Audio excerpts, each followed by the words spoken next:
கர்த்தருடைய பரிசுத்தத்துக்கு ஸ்தோத்திரம். வாசிக்கலாம் சங்கீதம் 119 68. தேவரீர் நல்லவரும் நன்மை செய்கிறவருமா இருக்கிறீர், உமது பிரமாணங்களை எனக்கு போதியும். அங்க பாருங்க, தேவரீர் நல்லவரும் அப்படின்னு போட்டிருக்கு. ஆனா உண்மையாகவே அங்க நல்லவரும் போல, தேவரீர் நல்லவரும் நன்மையே செய்கிறவருமா இருக்கிறீர் அப்படின்னு போட்டிருக்கு. என்னது? தேவரீர் நல்லவரும் நன்மையே அப்படின்னு அர்த்தம். அப்படின்னா என்ன அர்த்தம்னா, இந்த உலகத்துல ஒரே ஒரு ஆள் தான் தீமை செய்யாத ஒரு ஆள். யாரு? இயேசு கிறிஸ்து மாத்திரம்தான் யாருக்கும் எந்த தீமையும் செய்ய முடியாத ஒரே ஆண்டவர். மத்த எந்த மனுஷன் எடுத்தாலும் சரி, மத்த யார் எடுத்தாலும் சரி என்ன பண்ணுவாங்க? தீமை செஞ்சிருவாங்க. ஆனா ஆண்டவர் பாத்தீங்கன்னா நல்லவரும் நன்மையே, அந்த வார்த்தை முக்கியம். என்னது? நன்மையே. அப்ப என்ன கிடையாது? அவர்கிட்ட தீமையே கிடையாது. ஒரே வார்த்தை முடிஞ்சு போச்சு. என்ன கிடையாது? தீமை கிடையாது. அவர்கிட்ட பொறாமை இருக்காது. என்ன இருக்காது? கோயில் சொல்லுதல் இருக்காது. மன்னிக்கிற சாபம் தான் இருக்கும். கோபம் ஒரு நிமிஷம். எத்தனை நிமிஷம்? ஒரு நிமிஷம். ஒரு நாள் கிடையாது, ஒரு நிமிஷம் தான் கோபம். அதுக்கப்புறம் என்ன பண்ணுவாரு? சீக்கிரம் திரும்பிடுவாரு. அதே மாதிரி கசப்பு இருக்காது. எல்லாமே தான் அவர்கிட்ட. எல்லாமே நல்ல சுபாவங்கள் தான். ஒரு சின்ன காரியம் நம்ப மாட்டார் வாழ்க்கையில. நம்ம வாழ்க்கையில தீமை செய்யவே மாட்டார். தீமை செய்யாத, தீமையை பார்க்காத சுத்த கண்ணூர்னு போட்டிருக்க ஆண்டவரை பத்தி. அப்போ இன்னைக்கு நம்ம தெரிஞ்சு கொள்ள வேண்டியது ஒரே ஒரு காரியம்னா, தேவரீர் நல்லவரும் நன்மையே. நன்மையே, அந்த வார்த்தை ரொம்ப முக்கியம். நன்மையே சீக்கிரமா இருக்கு என் வாழ்க்கையில.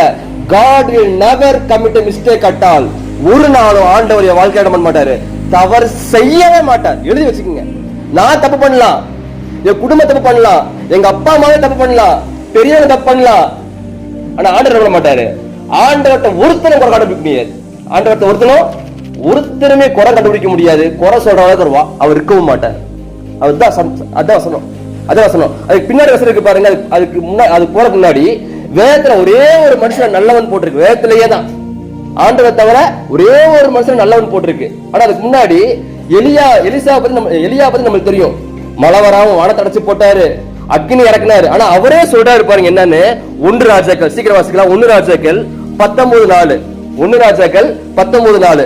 சீக்கிரம் டக்கு எடுத்துருங்க. அவன் வனாந்தரத்தில் ஒரு நாள் பிரயாணம் பட்டு போய்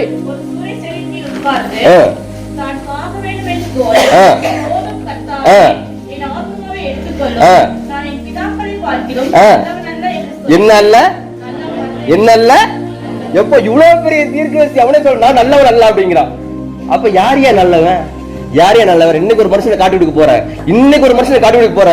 பாக்கலாம். அப்போஸ்தலர் எடுங்க. அப்போஸ்தலர் நடபடிகள் 11:24. 11:24. Acts 11:24. அப்போஸ்தலர் 11:24. அவன் நல்லவனும் பரிசுத்த ஆவியினாலும் விசுவாசத்தினாலும் எவன் நல்லவன்? அவன் நல்லவன். எவன் நல்லவன்? 22 பாத்தீங்கன்னா பர்னபா. என்னபா? பர்னபா. தேவனுக்கு அடுத்து நல்லவன் சொல்ற ஒரே ஆள் யாருன்னா வேதத்துல பர்னபா தான்.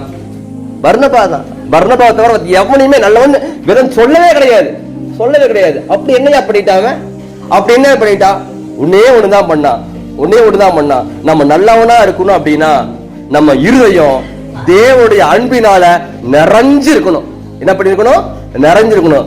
உண்மை குறுநியர்ல அன்பை குறிச்சு வாசிக்கிறோம்ல, அன்புல அந்த ஒரே ஒரு வார்த்தை தெரியுமா? அன்பு தீங்கு நினையாது. என்னது? அப்ப என்னதான் நினைக்கும்? நன்மையை தான் நினைக்கும்.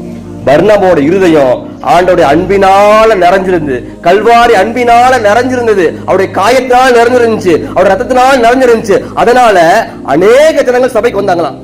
ஒருவேளை பர்னபா நல்லவனா இல்லாட்டி கொஞ்சம் பேர் தான் வந்திருப்பாங்க. ஆனா பர்னபா நல்லவனா இருந்த காட்டிக்கு எத்தனை பேர் வந்தாங்க? அது வசனம் வாசிங்கக்கா. அவன் நல்லவனும்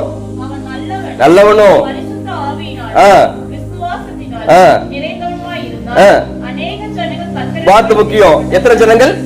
1 2 இல்ல, 1 3 4 இல்ல, எத்தனை?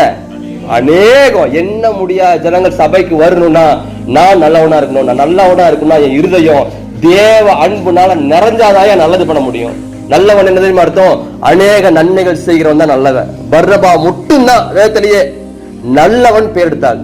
பரிசுத்த ஆவியானவரே அடிச்சு கொடுத்து கொடுத்துருக்காரு. மத்த எவனுக்குமே இந்த வார்த்தை கொடுக்கவே கிடையாது வேதத்துல. ஆண்டவரே சொல்றாரு, தேவன் ஒருவர் தவிர நல்லவர் அல்ல சொல்லிட்டு அப்போஸ்தலர் ஆண்டவரே நல்லவர் எழுதியிருக்கானா? பர்னமா எப்படி எல்லாம் வாழ்ந்தா நீங்க வீட்டுல போய் தியானிச்சுக்கங்க. நம்ம நல்லவனா இருக்கணும் அப்படின்னா நம்ம கல்வாரி என்ன பண்ணணும், நோக்கி பார்க்கணும். ஒரே ஒரு ஜெபத்தோட முடிக்கலாமா? கண்களை மூடலாம். கண்களில் கண்ணீர், உடலெல்லாம் செந்நீர், காயங்களாலே நிறைந்தது மேனி, காயங்களாலே நிறைந்தது மேனி.